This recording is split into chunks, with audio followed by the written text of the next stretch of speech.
Hello, everyone, my dear listeners. Welcome to our fourth episode. I'm Faisal Bouria, SAP consultant at PwC. And I'm Thorsten Hübsch. I'm partner at PwC and leading the SAP practice in Belgium and the European Center for Excellence for SAP Strategy. Welcome again, Thorsten. So in previous episodes, we covered SAP as a company, where it came from and where it is going. We also looked at how the SAP customers differentiate and how we can assess the S4HANA journey based on some criteria. But I'm very curious about today's topic. Tell me, Thorsten, what are we going to discuss today?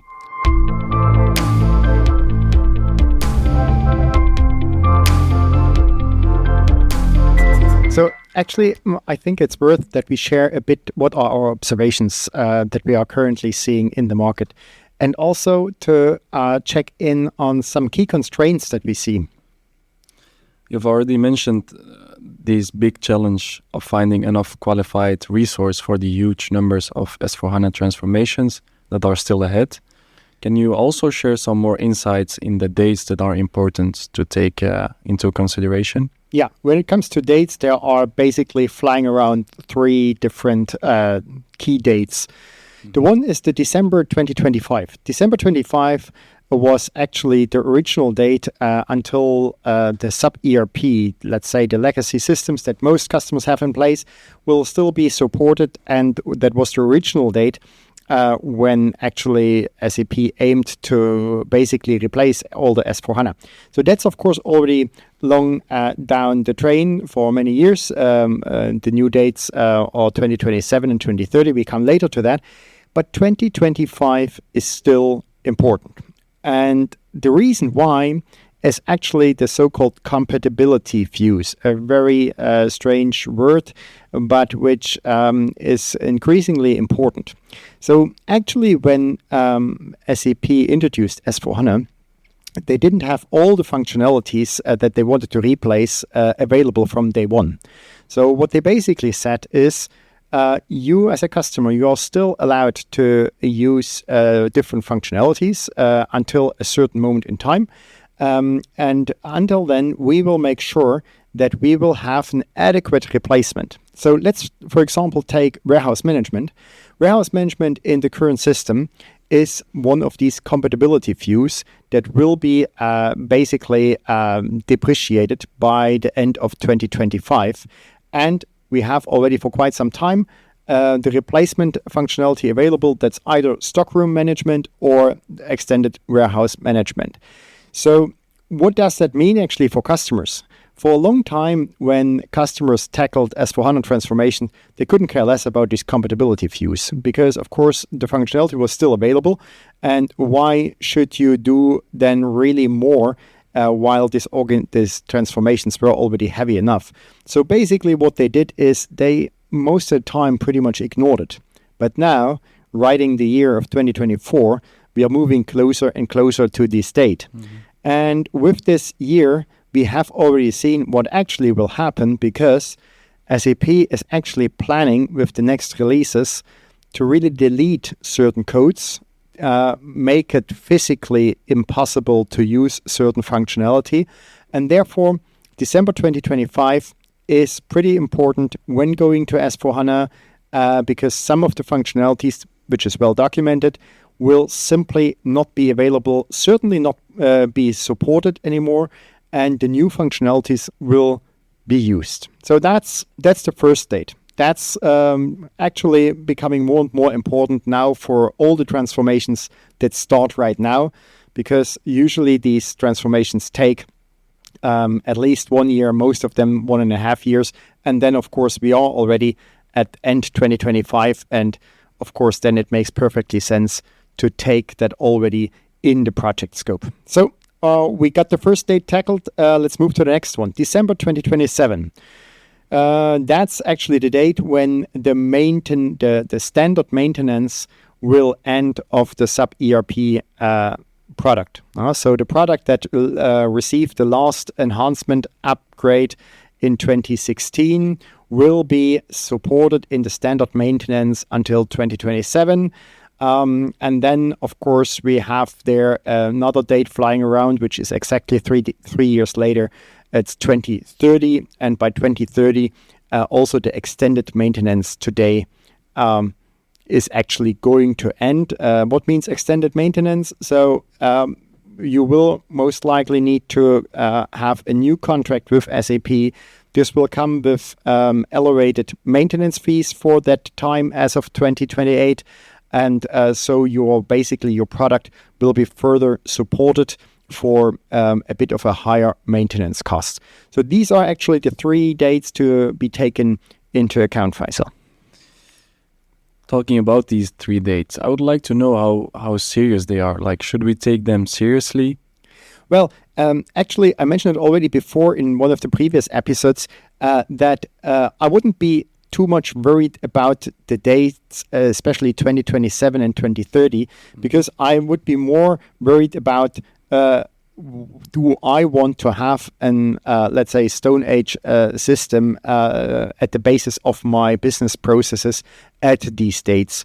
So actually, about 2027 and 2030, I wouldn't take them too seriously because completely different motivations should actually trigger my transformation journey. 2025, honestly, I think this is really a date that everyone should take seriously because we have seen now already in the first feature pack stack that came out in February this year that one functionality has been already be depreciated. So it has been physically taken out from the system. Mm-hmm. So they just started with that, and I'm quite sure they will SAP will continue that practice. In the first time, it was only a smaller functionality, but okay, if you use it, it can be small, it can be big. You don't have it anymore, and so you better get prepared to using the functionality that is then available at this moment in time. However, on a 2027 and 2030, I'm quite convinced that we will see that these deadlines will move out. And this is basically a question of math. So these dates I wouldn't take too seriously today. Why a question of math? Well, if you look at the transformations that we have still ahead, and we see how many people we have available in the market, it's mathematically impossible to get everyone by these dates to S/4HANA. And so therefore, I think if basically SAP doesn't want to really frustrate their customers completely, they will at the end move out these dates. And even 2030, we will still have enough SAP ERP systems around. Do you want to be on SAP ERP? It's a different question, but just again, from the numbers, it will not be possible until then to convert everything to S4. Clear. I think it's these dates are very clear for our listeners. What about the customers, the way they move? Yeah, and now here we are getting into the colors that I mentioned earlier already briefly. So typically there are actually 3 different colors mentioned when it comes to how to move to S/4HANA. So we have the Brownfield, the Greenfield, and the Bluefield. Actually, already as a cliffhanger, and I will explain later on, I'm not too much of a fan of these colors, but we will have a dedicated session. We have a dedicated episode only about explaining the pros and cons and what to use and how to actually approach that. But let's briefly explain what is meant by these brown, green, and blue fields. A brownfield is actually a plain upgrade. That means you basically run on your SAP ERP system a tool from SAP that is called a Software Upgrade Manager, called SUM, and combined with the database migration options, DMO. So SUM and DMO will be executed on your system, and by that you will upgrade your SAP ERP to an S/4HANA system. And during that upgrade, a couple of real prerequisites need to be put in place. That means some mandatory changes that are prerequisites for S/4HANA need to be configured in the system. But let's say, in a nutshell, a brownfield is nothing else than moving with the least effort to S/4HANA you have basically a sticker on your system, S4HANA, but you're not really leveraging a lot of functionalities. This can be a very conscious choice. So don't get me wrong. I'm not saying Brownfield is wrong. Absolutely not. If you are happy with your system and you just want to be on the new platform, Brownfield is certainly a way to go. On the other extreme, we have the so-called Greenfields. And as the name might suggest, Greenfield means you're starting all over again. You're setting up your system, you're starting with the configuration, you're implementing functionality that you might need in addition to the standard functionality, and then you tackle the data migration really in a very, very short nutshell. This is the way how you do it. And then there is something in between, where you basically can adapt part of the functionality. You can select the data that you want to take with you, and you also can do some mappings. So if you change the configuration, of course, you also need to adapt a bit the data. And so this approach also is referred to as Bluefield or selective data migration. Both words are used interchangeably as a synonym. So why have I introduced that? Because basically, when we look at the market, what the customers currently doing, and we look back also to the beginning of the S4, it's important to have an understanding for these three completely different approaches how to go to S4HANA. So in the beginning, we actually saw a lot of greenfields, and that had actually two reasons. Number one is, new customers moved, of course, with a new system to it. So they were, by definition, greenfield. There was nothing to convert. And on the other hand side, also, the SAP tooling was still rather premature.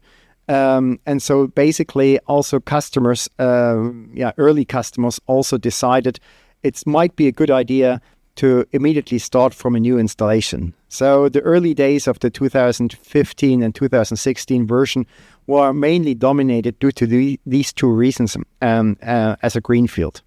In the meantime, we have seen that the tooling got a lot better. Not only the tooling from SAP, which in the meantime does really a good job, both in the preparation but also in executing the upgrade itself, but also the tooling of other providers. So, for example, partners and third-party providers like SNP, a specialist for data migration, but also SmartShift, which is helping you to migrate your custom code, that it also works in S4HANA. They got, in the meantime, so mature that they also allow, of course, for other options. So what we currently see in the market is a massive shift to Brown and Bluefield. Honestly, we see very rarely still that there is a greenfield. And the reason for that is also that, of course, Brown and Bluefield are a lot less budget and time intense. And we have seen also that a lot of greenfield installations struggled a lot to actually deliver the value, to get the risks under control. And so people are also, for good reason, very concerned to embark on a greenfield. In some cases, however, there is no other chance. If you have really a system which is not meeting your requirements anymore, and it doesn't make sense to convert that, because then also afterwards it still doesn't meet your requirements, and you are 1 year later and you have invested a lot of money in something which you actually can't use in the way as you want. So as I mentioned, Faisal, I don't like the colors too much.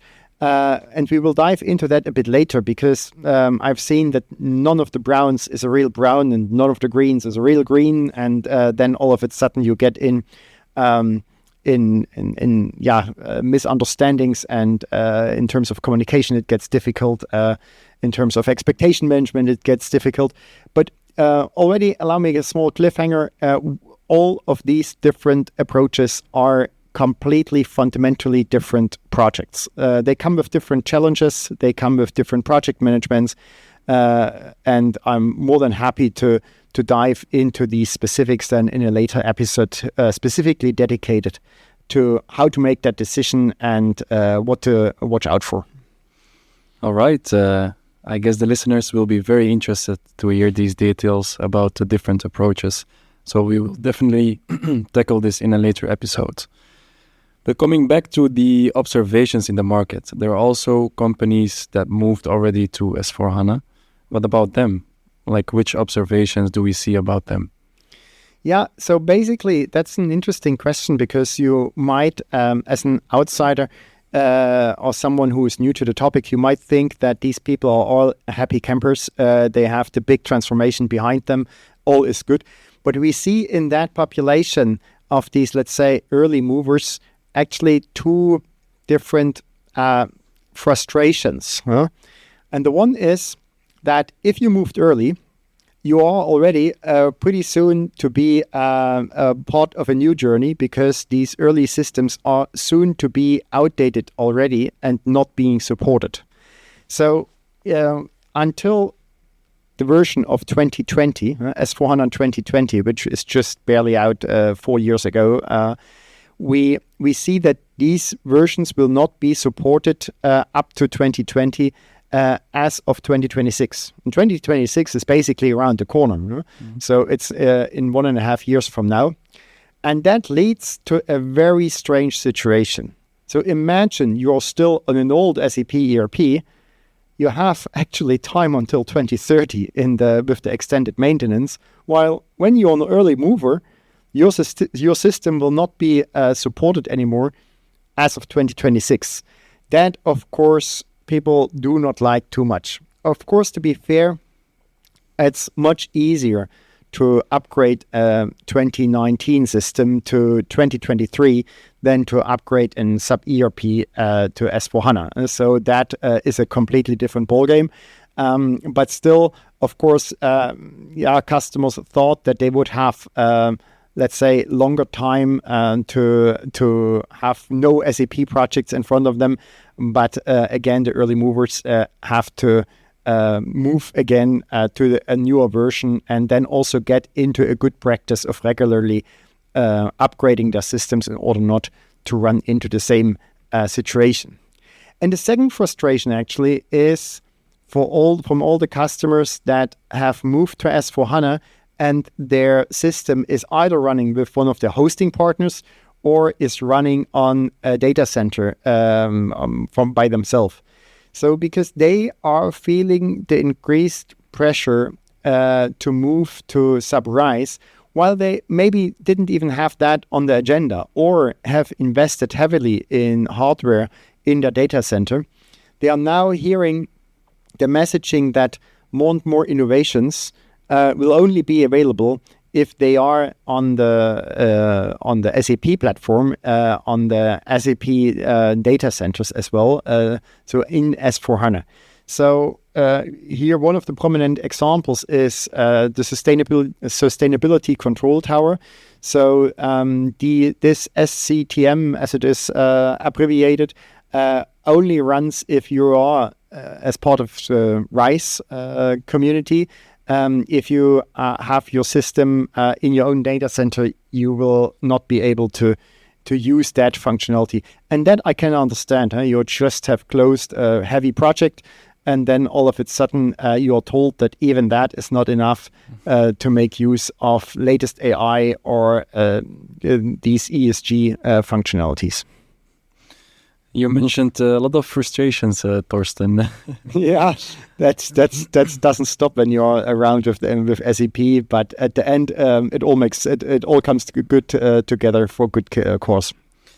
Okay, so let me be a little bit straightforward. What do you think about the timing? Looking at the market on how it is now, is it a good moment to tackle the S4HANA transformation? Yeah, and so of course, since I'm working only on S4, and this is also our joint business model, you would of course expect a clear yes and now, and of course immediately to embark. But the question is actually, or the answer is actually a bit different. I would not put that question in the center of a decision. Or the answer to that, because of course from multiple sides it is now a good idea to start, but another prerequisite has to be in place, and which is much more important. So yes, we do have good toolings. Yes, we do have experienced consultants, less and less, as I mentioned, because they are more and more demanded by the market. So it is actually a great timing. But if you as a customer are not ready for it, don't embark on a journey. So it is absolutely important, and we will come in the next one of the next episodes. We will come to the point to discuss what should be in place before starting such a journey. There are elements that need to be in place from an, let's say, organizational perspective. There are not animals. There are elements in place also in terms of thinking exercise. So what you need to have thought through. So a couple of elements, a couple of things need to be ticked before you start. But timing-wise, yes, Faisal, I think right now is probably the sweetest spot to still have the chance to find good people on the one hand side, and to have a very stable solution. Maybe just as a remark in that context, with the version that is currently out, S/4HANA 2023, this is the first version which will be in the market for 2 years. So before, it has been always an upgrade once a year, a new version out once a year. In the meantime, we are having let's say, stability in the functionality that a yearly upgrade is not really necessary to release, and SAP is there more on a 2-yearly release schedule now. So I hope that explained that easy question with a couple of considerations. So be ready before you start, and do not only look at the timing from an SAP perspective. Okay, great, Torsten. Thank you again for your insights. I want to thank the listeners again and ask them to subscribe, share, and I see you in the next episodes where we will discussing the typical customer journeys. Great stuff. Thank you very much. Thanks a lot, Faisal, and Bye-bye. thanks to all the listeners.